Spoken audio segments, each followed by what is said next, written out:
আজ আমাদের যাত্রা ছিল শিটংয়ের জন্য। আমরা শিটং যাওয়ার পথে এই তিস্তা নদী আজ কিছুদিন আগে ভয়াবহ হয়ে উঠেছিল, সেই নদীর পাড়েই আমরা একটু ছোট্ট একটা পিকনিক করে নিলাম বেগুন পোড়া এবং মুড়ি দিয়ে। এবং সেই পিকনিক করতে করতেই আমাদের এগিয়ে যাওয়া ছিল। এবং দীপকদা যেহেতু নিরামিষ খান, দীপকদাই রান্না করেছিলেন পুরো ব্যাপারটায়। তো এই দেখছেন আমরা তিস্তার পাড়েই আছি। আমরা যাচ্ছিলাম শিটং যাওয়ার পথেই এই রান্না করে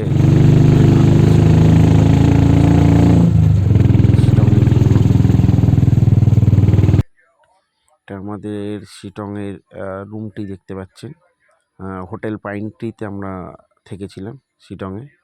খুবই ভালো ব্যবহার, খুবই ভালো রুম। এবং এটি আমাদের হোটেলের রুফটপ থেকে সুন্দর ভিউ। এই সামনেই কাঞ্চনজঙ্ঘা দেখা যায়। তো মেঘ থাকার জন্য কাঞ্চনজঙ্ঘাটা আমরা দেখতে পারিনি। পরের দিন আমরা দেখতে পেরেছিলাম, কিন্তু সেটি ক্যামেরা বন্দি করা যায়নি যেহেতু অনেক দূরে ছিল সেটি। আর তারপরেই আমরা বেরিয়ে পড়েছিলাম পরের দিন সকালে অরেঞ্জ গার্ডেনের জন্য। শিটংয়ের অরেঞ্জ গার্ডেন আমরা দেখতে পাই। তো শিটংয়ের অরেঞ্জ গার্ডেন খুবই ভালো এবং খুবই ভালো লাগলো দেখে অরেঞ্জ। এখানে ঢুকতে গেলে পার হেড 50 টাকা করে টিকিট লাগে এবং এখানে এসে ভালোই লাগবে, কিন্তু আপনার অরেঞ্জ কোনো পারতে পারবেন না। এখানে শুধু দেখার জন্য এবং ছবি তোলার জন্য অরেঞ্জ গার্ডেনে আসেন। তারপরে আমরা ফেরার পথে চলে এসেছিলাম অহলধারা ভিউ পয়েন্ট থেকে। খুবই সুন্দর একটি ভিউ পয়েন্ট, জাস্ট কি বলবো, এত ভালো লেগেছে। চারিদিকে পাহাড়ে ঘেরা, মাঝখানে আমরা মনে হচ্ছে যেন পাহাড়ের উপর থেকে সব পাহাড় দেখা যাচ্ছে।